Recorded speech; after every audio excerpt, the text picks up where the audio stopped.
It's Hilly and Hard. Well, yesterday was Groundhog Day. Indeed. Punxsutawney, Pennsylvania, they gathered as they do every year. They got the little rodent there, Phil. He's not so little. He's like a 20-pounder. I read that the other day. He's a little chunker, yeah. He is. He's adorable. But he makes his prognostications each year. Phil has a message each year. They hand them the paper, and the master of ceremonies reads the message. Because he's not only 20 pounds, he can also write, apparently. Apparently, he's quite a talented writer. He's a catch. Here is what Phil had to say. We look to the future and not just the past. So I suppose this party could use a forecast. It is my job this February 2 They're taking it to so look to the seriously. skies and report back to you that there is a shadow here on my ground.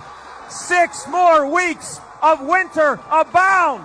The good news is we know he's wrong. He's only right like 39% of the time. So odds are we're going to have an early spring. I don't think so, because remember, I predicted Yeah. 6 more weeks of winter. Because, like I said, Are you a groundhog? Yes, I am. At least I play one on the radio. I'm telling you, we had a 70-degree Christmas. There's no way that all of a sudden, we're going to be rewarded with the early spring. Listen to this one part, though. Here, check this out. Listen to the crowd. Oh, I know. So I suppose this party Here we go. could use a forecast. Oh, like they're so amazed. Well, I think that... Ooh, what's coming next? I do believe that's the booze talking. That might have been. They do like to party during this ceremony. They've been imbibing since 4 in the morning over there, man. Jeez. It's Hilly and Hard. All right, Erin is usually the one that comes up with the health stuff around here, but I dug this up yesterday and I thought, well, I have to admit I relate, and maybe you do too. If you have a problem doing number 2, B1 is your friend, apparently. Thiamine, specifically. Really? There's this study that says it's linked to more frequent bowel movements and may help with constipation. So if you have problems pooping, you ought to get a hold of some thiamine or B1. Make sure it's in your diet. And where does one find thiamine and B1? Well, I can tell you, just like that, it's completely sold out on Amazon. Thanks a lot, Hilly. Excuse me, where do you keep your thiamine? Before I could get my hands on any, I hope you're pleased. Fortified breakfast cereals. Ooh, like the oatmeal you gave me this morning? Yeah, we had some oatmeal. That's right. Yeah. In fact, you're still eating it, aren't you? Look at it. You're taking. See, I wolfed mine down, and you're like kind of lingering on yours. Hilly doesn't like to taste his food. He just likes to get it in as quickly as possible. They say the cereal provides 100% of daily thiamine needs. Now, if you don't like breakfast cereal, I love cereal, but if you don't like cereal, there are other things. Pork chops apparently have thiamine in them. You know, B1. Trout. You like trout? Black beans also contain about 33% per serving. Ooh, I like me some black beans. There you go. So it'll help you deal with, not being able to go very well. B1 is good for number 2. How about this is funny because Hilly's talking about this so delicately. Yes. That's not how he talks about it off air. No, trust me. Hilly and Hard. Hilly and Hard. Starting your day on 94.3 Cat Country. So I've been very resistant about getting an e-reader of any kind because I actually like the weight of a book, the feel of a book, the smell of a book. And Erin is a voracious reader. I love to read, yeah. She really is, if you know anything about her. She just loves her books. Yeah, when you see me walking to work, and leaving work, that backpack looks heavy because there's usually 5 or 6 books in there at a time. She's like a junior in high school. I am. Got shoulder issues and stuff. So the husband for weeks, he's been kind of feeling me out, and he's trying to really come up with all the pros. You've got thousands of books an at your e-reader, fingertips, you mean? Yeah. Right. Hey, that would be handy when you go on vacation. So half your luggage isn't books. You can actually, download several books and take them on this little device. And then I was talking to some friends, and they're like, yeah, I really think you would enjoy it. I'm like, I don't know. I know you're resistant to it. I am, because I'm a creature of habit. Right. He pulled the trigger, and yesterday came my belated birthday gift of a Kindle. I walk in this morning, and I see Erin sitting there at her desk with this thing, and she goes, look at this. He finally did it. Yeah, and Hilly likes to say that technology is wasted on me. Yeah, it's definitely a learning curve, because at one point, I was trying it last night, and I'm like, well, this doesn't make any sense. Well, I guess I held my finger too long, and it went through a couple of pages. Ooh, versus op page. There is a learning curve there. Yeah. But, I mean, it is really cool. And not only did he give me a neat Kindle with a cover. It looks very nice. It's got a nice cover. I mean, put a nice little cover on it. It's in one of my favorite colors, which is green. If I was like from the 18th century and I was suddenly time transported here, I'd be looking and go, look at Erin with her book. I know. I would think it was a book. I know. It's very cool. Yeah. But he also got me Kindle Unlimited. But here's the catch. He set it up for me, which is very nice. I mean, very thoughtful. Right. But it kind of made my eye twitch because as soon as I turned it on, it's like, hi, Rich. That is his name and on I'm like, it. No! You're That's like, not my name! That's not me! But he's got it to where... You like it personalized, Yeah. But he's got it to where I never have to pay for anything. Right.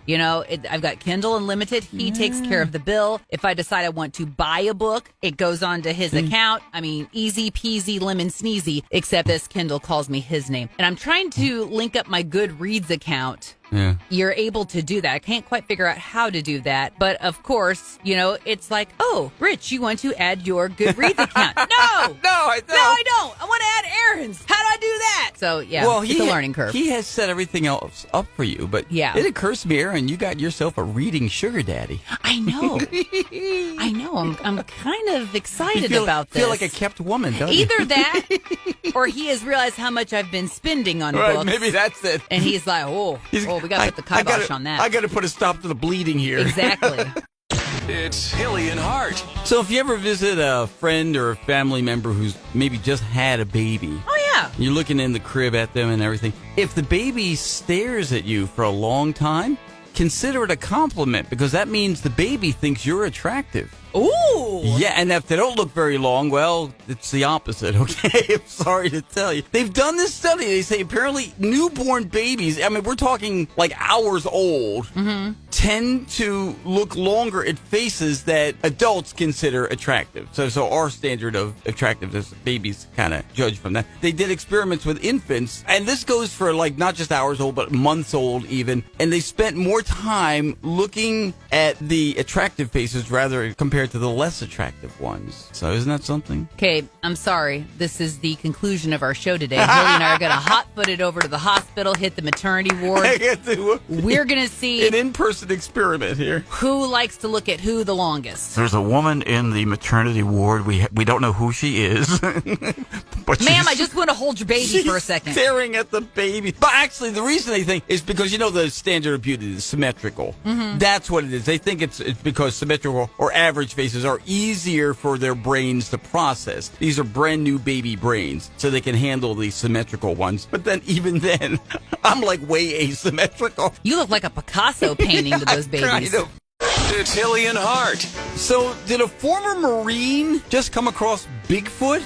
That seems to be the implication here. I want to believe! He says he was deep in the woods of Virginia. This is an area, apparently, where similar sightings have happened. Okay. It's a remote area. And now, here's the description. Here's what he said this thing looked like. A massive, hair-covered figure that did not move like any bear or animal he had ever seen before. He describes it as standing much taller than a human. Okay. With a build that suggests incredible strength and agility. And again, this guy has military training, so he knew kind of what to do in that situation. Did he run it through an agility course? No. I need details. He did not. He remained calm and he observed the creature from a safe distance. He says the animal appeared, or whatever it was, appeared aware of its surroundings. It was not aggressive or threatened by his presence. So does that mean that... Oh, it wants to be friends. It knew... It wants to be friends. This is great news. I think that's a huge leap there, Erin.